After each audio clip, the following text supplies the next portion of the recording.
For the past 10 years, 20 years, 30 years, Nigeria has been having challenges that are beckoning and waiting for answers and solutions. That is why we are bringing to you our program, State of the Nation. And this is going to come up on our flagship program this morning on ITV. I am hereby inviting you to join me, Bola Bakare, your host, on State of the Nation, so that we can hasten the motions that brings national development. It's going to be a regular basis on Tuesdays. Make it a date with me. I'll be there waiting for you, and then we shall discuss Nigeria on an holistic level.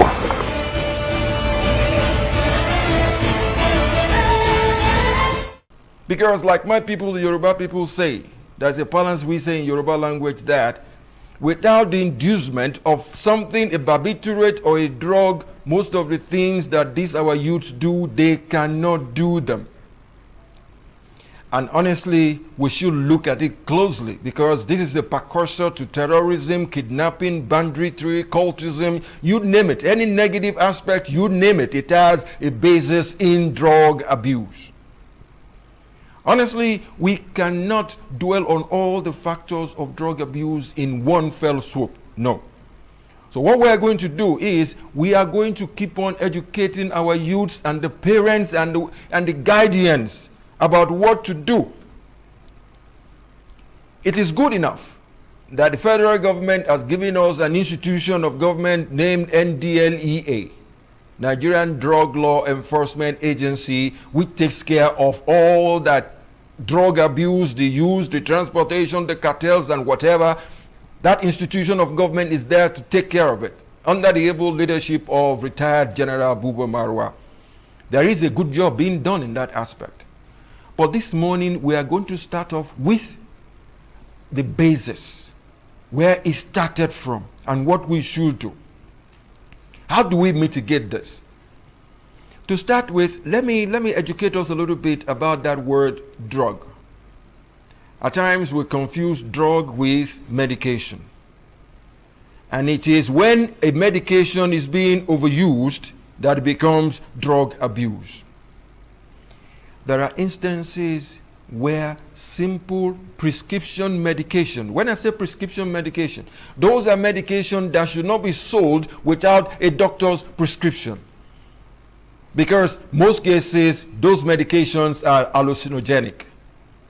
That is, they take you to the next level in terms of your mental power and the rest of it. And this is what most of those kids are capitalizing on. Medications that are supposed to be taken a teaspoon, maybe twice a day, they take a whole bottle and it turns them into something else. There are instances you hear about tramadol being seized here and there. Tramadol is a medication, a prescription drug, that if you go beyond the dosage, it will turn you into something else. And that is something we are trying to nip in the bud.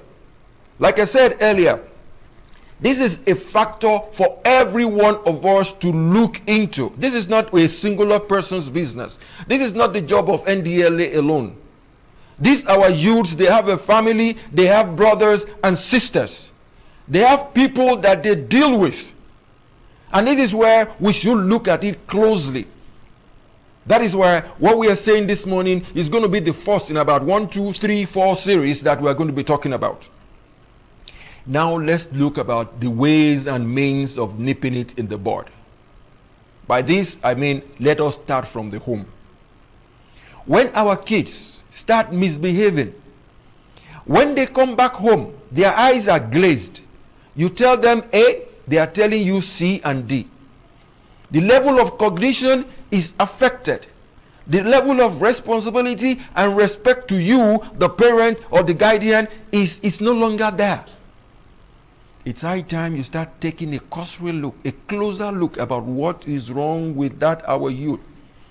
He has begun to take something that has moved him from a normal level to an abnormal level.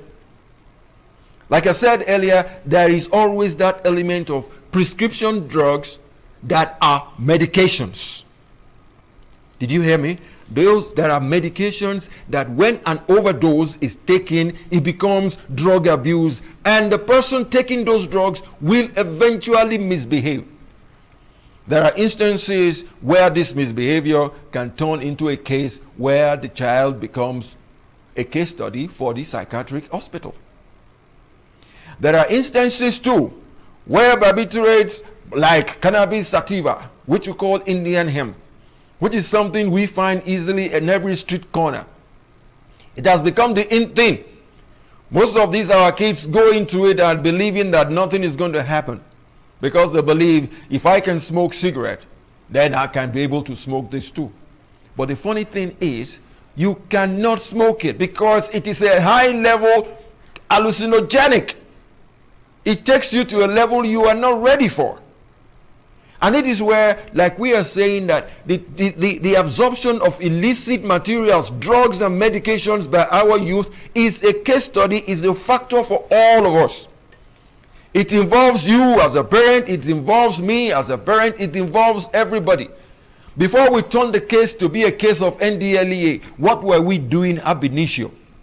When the kids were with us, when they started misbehaving and we did not notice, it is high time we notice them closely and make sure that whatever we are doing, we mitigate it immediately. That is the element of what I am talking about, that we have to nip it in the bud. If we are nipping it in the bud, it is a case for the family. From all the pictorials you are seeing in the backdrop, you will find out that even the parents that are supposed to be the guardians to these youths, some of them are into drug peddling. If a parent is peddling in drugs, what do you think the ward or the son or the child will do? The child will have easy access to the drugs. That is what we are talking about. We need to nip this in the bud. And that is where, at nipping it in the bud, it is everybody's business. Like I said earlier, before it becomes the business of NDLEA, ab initio, it is the business of every one of us to make sure that this does not happen. We have to look at cases where there is what we call peer pressure on your son or daughter in school. There is that element of negligence. That is, the kid wants to say, well, let me try it out. Nothing is going to happen to me. And it turns out to be something bad. There is that element of overdose.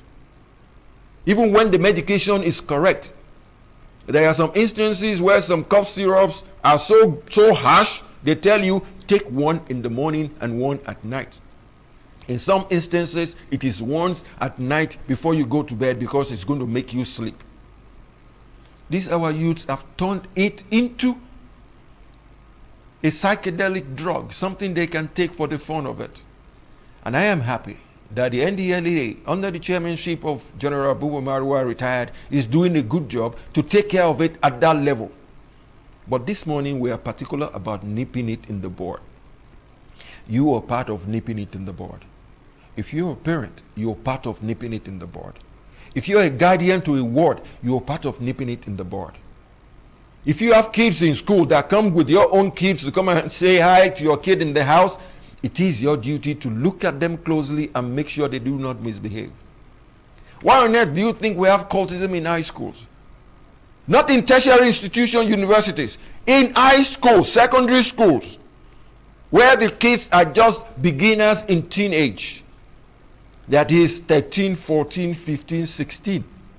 There is now cultism there. And like I said earlier, most of the things a human being will do that is negative will need the assistance of a barbiturate. And in most cases, all these available drugs, be it prescription drugs, be it hard drugs, they come to the fore and these kids take them. Like I said earlier, we are all in this together. And if we are looking for nipping it in the bud, there are factors we need to look at. I said it earlier, parents and guardians, look at your wards and kids closely.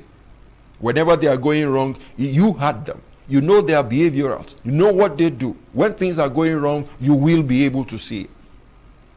And part of the prevention is mitigating the access to those kind of drugs. Like I said earlier, in terms of prescription drugs, Prescription drugs are medications that a medical doctor will have to write and give to a patient to go and purchase from a pharmacy. But these days, these our youths, they circumvent that and buy the medication. Remember what I said? These are medications. They buy the medication and do an overdose. It is the overdose that makes them misbehave. But like I said, one day, it's not going to be enough for us to educate ourselves about this element of drug abuse.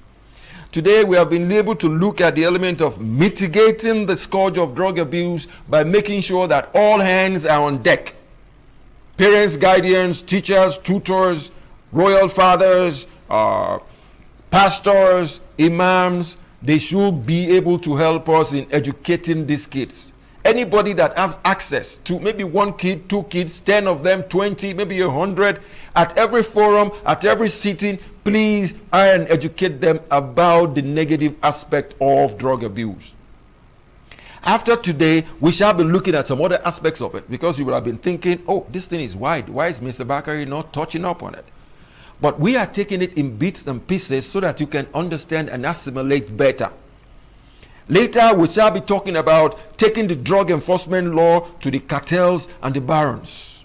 We shall discuss that. We shall give you the tidbits therein and what the NDLEA is doing to make sure that the cartels and the barons are being mitigated. We shall also, subsequently in the series, we shall discuss drug abuse as a decimal of insecurity. That is one of the things that bothers us the most, insecurity. But I'll tell you one thing for free. Most of the perpetrators of insecurity are under the influence of one drug or another. And that was part of the things we're going to talk about in this series. So also we're going to talk about what the NDLA is doing in terms of enforcement, prosecution, conviction, and the whole gamut of making sure that we mitigate this drug abuse scourge. It is with us all. It is a business for every one of us. Every one of us should be involved. Like I said earlier, before we make it a case for the NDLEA, it is a case for us parents and guardians. Don't forget this. And wait, the series will continue shortly.